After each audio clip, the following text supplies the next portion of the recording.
तेजोमयं सगुणनिर्गुणमद्वितीयम् तेजोमयं सगुणनिर्गुणमद्वितीयम् नागात्मकं सकलनिष्कलमात्मरूपं वाराणसीपुरपतिं भज विश्वनाथम्।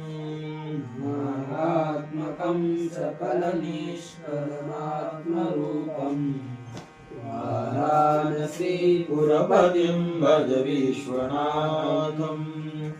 तेजोमयम हे तेजस स्वरूप आहे, तेज पूर्ण आहे, सगुण आहे, तसेच निर्गुणही आहे, अद्वितीय आहे, आनंदाचे कंद आहे, अपराजित आहे म्हणजे कोणाकडून जिंकल्या जात नाही, आणि अप्रमेय यांच्यासारखं कोणी नाही, यांची तुलना कोणाशी केली जात नाही.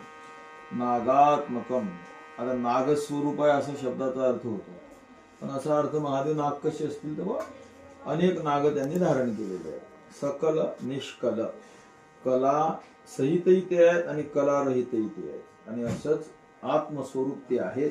असे वाराणसी पुरपती, वाराणसी क्षेत्राचे ते स्वामी आहेत.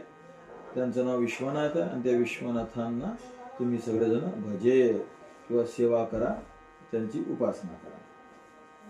आता या सगळे विरुद्ध गुण सांगितले ना, सगुण आहे, निर्गुण आहे, सकल आहे आणि निष्कल आहे. हे काय अर्थ घ्यायचा याचा? मग पुरुषोत्तमाचा अर्थ होते, म्हणजे विरुद्ध धर्मरूप सावैश्वर्यात पुरुषोत्तम, परमात्मा पुरुषोत्तम आहे ना, विरुद्ध धर्माचा जो आश्रयस्थान असते त्याला पुरुषोत्तम म्हणतात, आणि असा फक्त परमात्मा आहे. ठीक आहे, जय श्रीराम.